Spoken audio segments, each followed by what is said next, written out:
Hello everyone, welcome to another installment of Music Producer Reacts. Today, I am gonna react and listen to the music of Risk of Rain 2. You asked for this, so you're getting it. Let's go!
Wow, okay. This is highly ambient, very groovy atmosphere going on here. He is definitely going for a very distinct beat, but at the same time, he wants to hold back to keep the music from going too facing forward, to make it lesser of an in-your-face type of music where it's trying to get your full attention. But no, this is obviously being set up to be a background ambient atmospheric music, but at the same time something that you can vibe to. I love all the mixture of all those synth pads, very ethereal sounding but also very lush, very rich harmonies, and those little samplings of those more tribal sounding percussion, like a little bit of shakers and a little bit of skin drum. It really adds to the more alien sounding nature.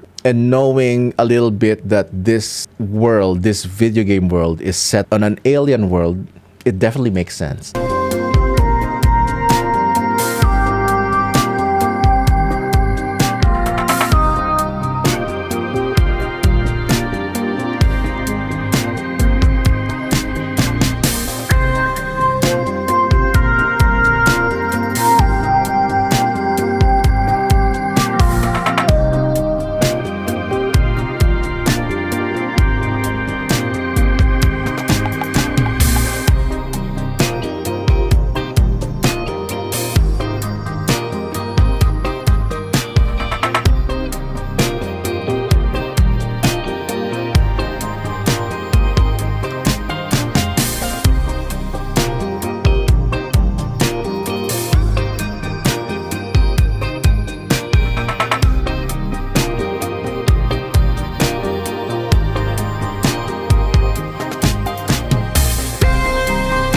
Okay, the mixture of the patterns, the rhythm, the arpeggios, the ostinato chords, all of it interlocking, it's very mesmerizing. It's almost like a musical representation of the print works of M.C. Escher, you know, those works of art that are also like optical illusions. It kind of reminds me of that vibe, that aesthetic, but in music. And the way he uses so many jazzified chords, especially that clean rhythm guitar in the background. Oh my god, that is so tasty sounding.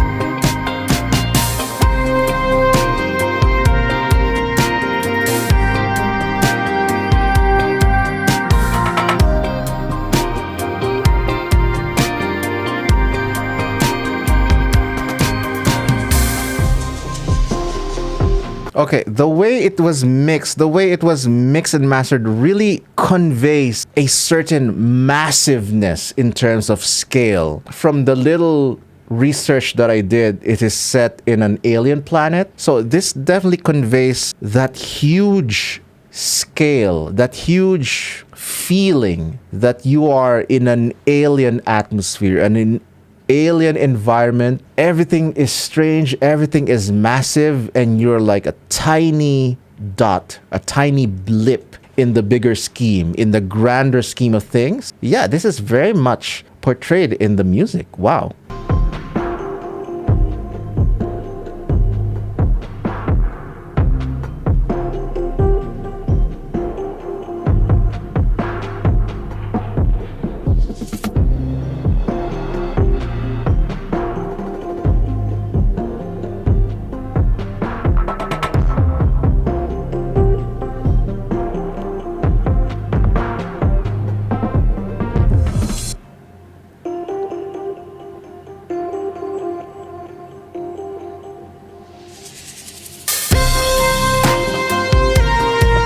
Wow, okay. You know, one of my favorite things about electronic music, EDM, electronica, that entire bunch of electronic based music with the heavy synths and all that. One of my favorite things about this genre is the way they manipulate your attention and the tension of the music by removing the loud elements like the drums, the more nasal synths, and then subduing it, muffling it down even to kind of build down, to go down and build back up. And then they crank up the frequencies, the higher frequencies, slowly but surely, and then they bring you back to the groove. It's always such a satisfying when you go back to what they call the drop. Oh, I don't know why. It's a musical phenomenon that's mostly associated with just the electronic style of music. I'm pretty sure that there's an aesthetic equivalent of this concept in other genres of music, but this exact execution of lowering the high frequencies, the treble, only to raise it back up again, to play with the tension of the music, to play with the energy, it's such a distinct thing with electronic music.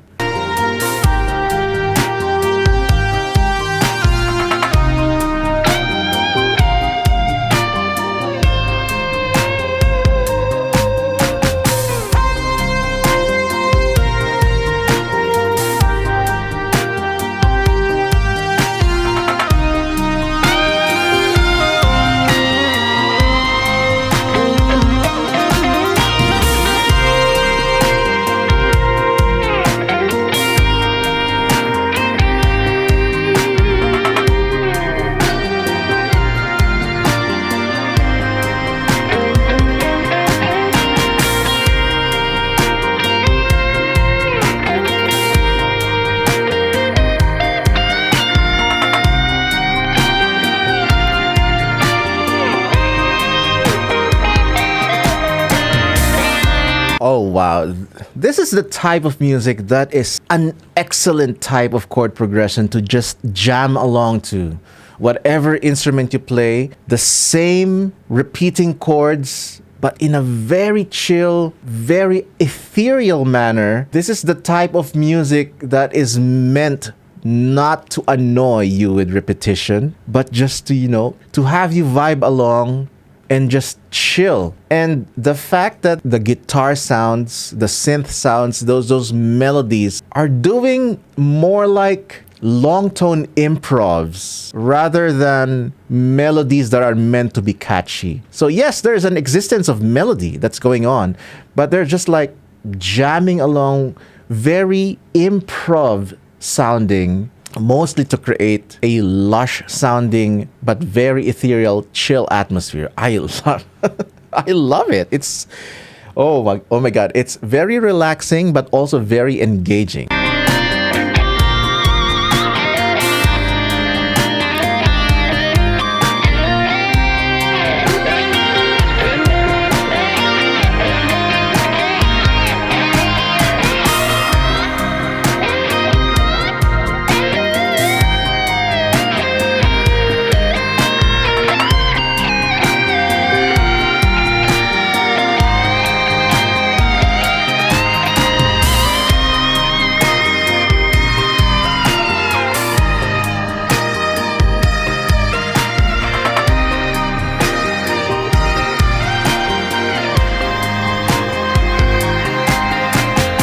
Oh my god, I love this. This is making me nostalgic so much for a lot of those acid jazz fusion sounds from the 80s to the early 90s. Oh my god. This is the type of music that you can just play in the background, have it on repeat, and you wouldn't even notice that you had it on repeat 10 times just because it's so conducive to relaxation.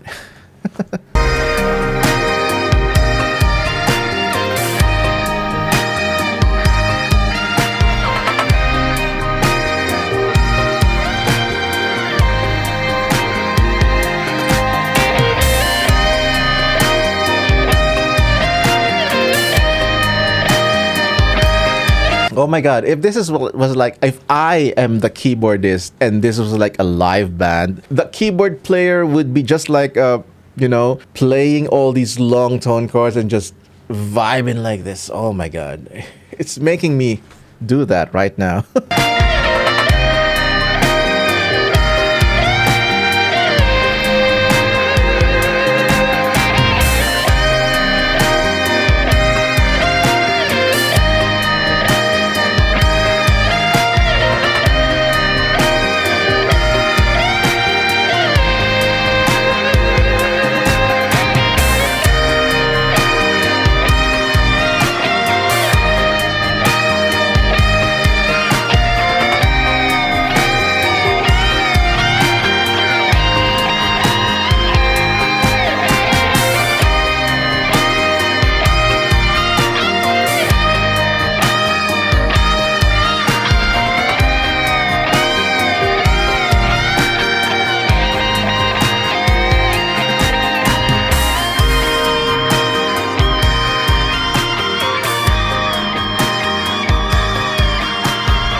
Wow, that transition, oh my god.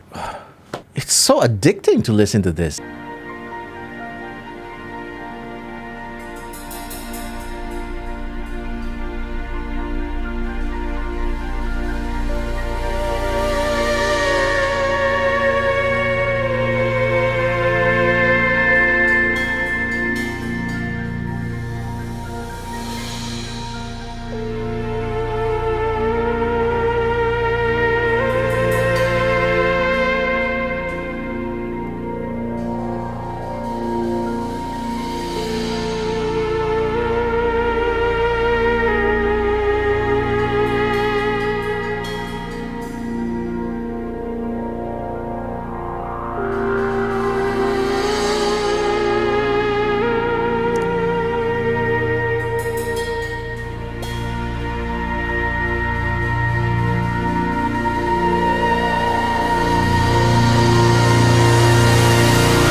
Wow, okay. That last segment is like a musical reminder to the player or to the listener. Yes, you were vibing earlier, but remember, you're still in an alien planet or you're still in an alien environment, alien universe. So it's like you started with a very space exploration vibe, and then you suddenly went into the zone. You're vibing. And before you get carried away, you are reminded again at the very end, wait a minute.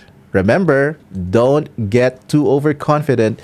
You're still in an alien environment. Things could get dangerous, but also exciting. There's a lot to explore, but there could also be danger just around the corner. I love that.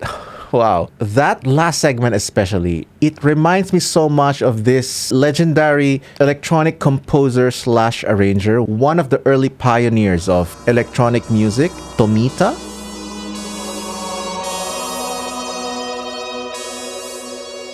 It's reminding me so much of that. Oh my god.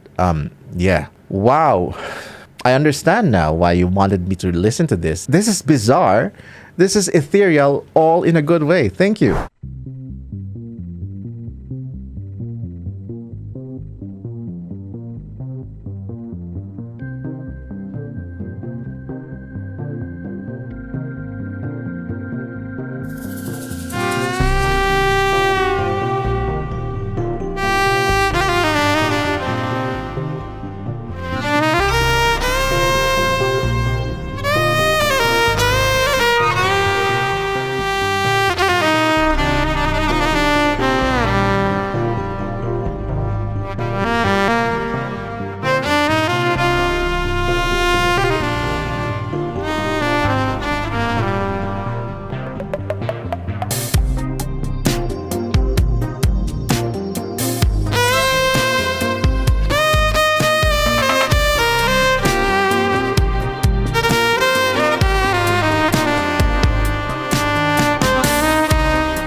By the way, sound off in the comments if you want me to react to your favorite video game soundtrack.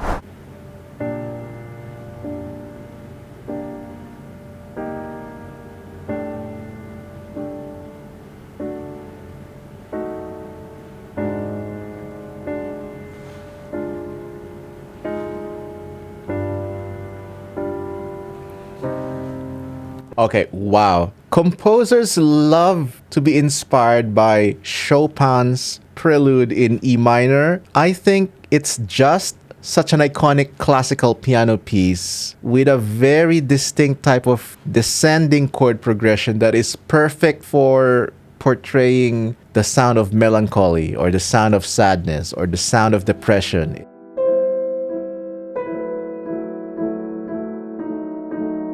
Even if it's intentional or not, that piece by Chopin is just one of the most iconic examples of it.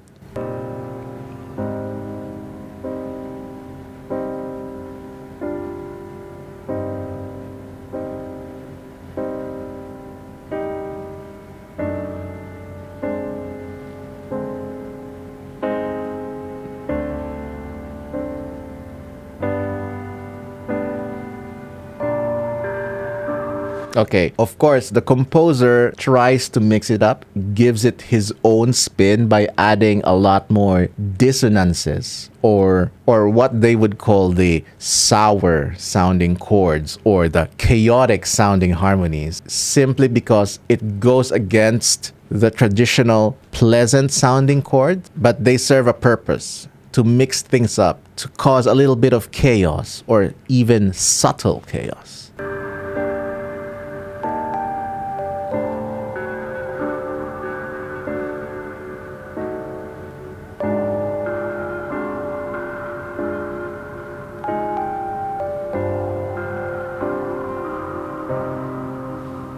Chopin in space.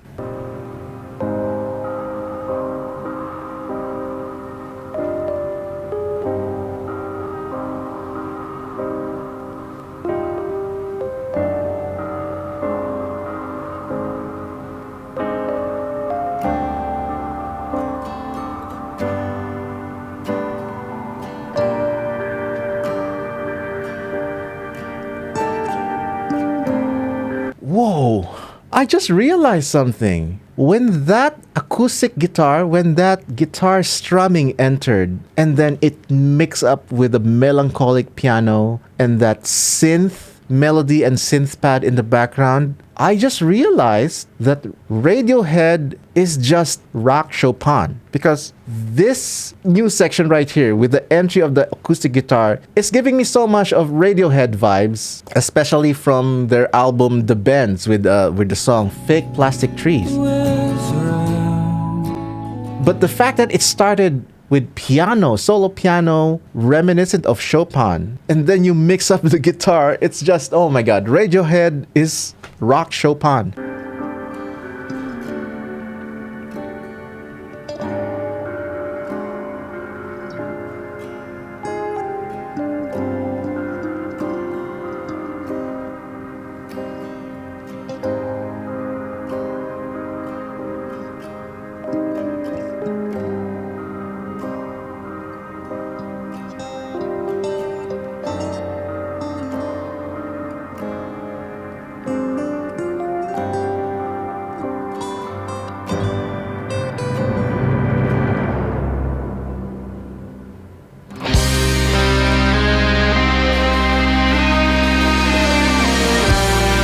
Okay, wow, before we continue, I love that it sounded like a space lullaby. That whole entire section right there, from the Chopin sounding piano with the synths and the guitar, it really is very atmospheric, sounds like a space lullaby. In my head, I could imagine, playful astronauts, would sleep in zero gravity, floating inside their spaceship or something like that, in their spacesuit or something, sleeping soundly, and this is like the music that accompanies that. I don't know. I just thought of that.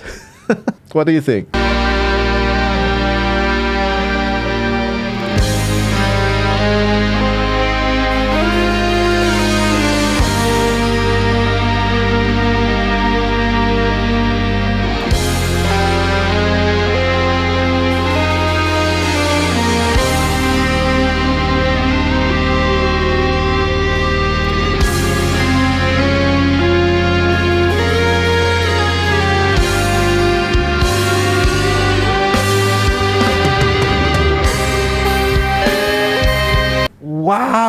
It sounds so dramatic. The entrance of the rock section, the metal section, it's actually very theatrical, very Shakespearean even, in a grandiose way, where it's like you're introducing a new character or a new situation that has changed. Something grand, something big has been revealed, and boom, new section comes in. Oh, wow.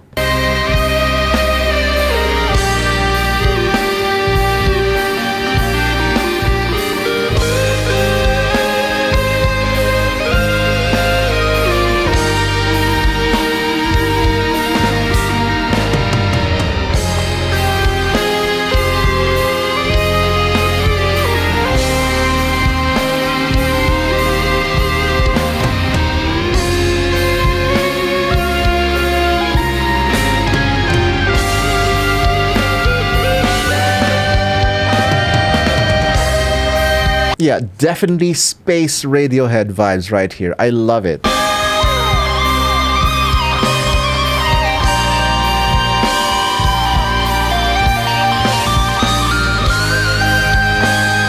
But at the same time, those leads, oh my god, those dramatic leads are very reminiscent of power ballads, like the solo sections of power ballads from the 90s. Oh my god, like from the Scorpions or bands from that era. Oh my god, wow.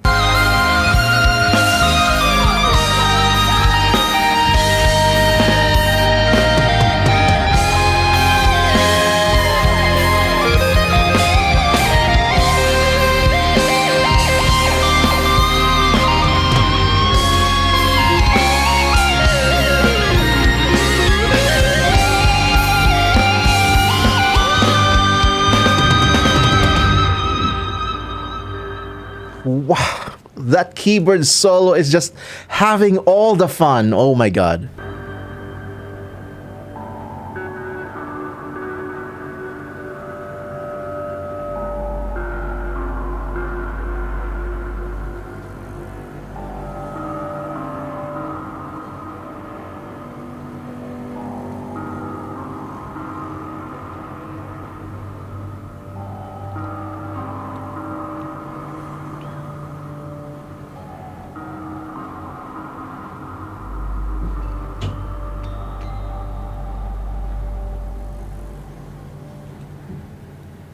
Wow. So just like the first song that I reacted to, it ends in a manner that aims to remind you that you're still in an alien world. It ends in a very space-like sound again, space-like synths. That's kind of like a gamelan gong, but in a synth mix. But at the same time, it's still using the Chopin harmonies, which is amazing. So Chopin in space, Radiohead in space, combine all of it, and yeah, this you get this masterpiece right here. Wow.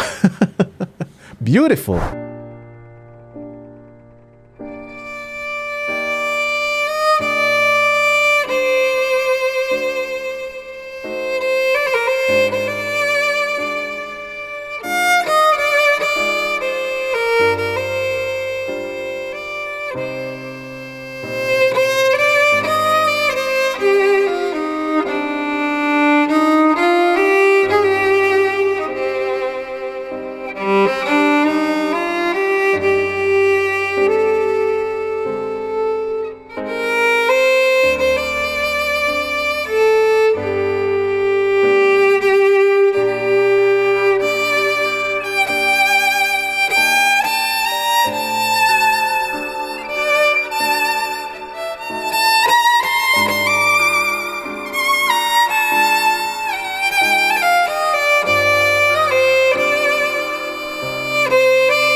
And that's a wrap for today. If you want more of my content, click here.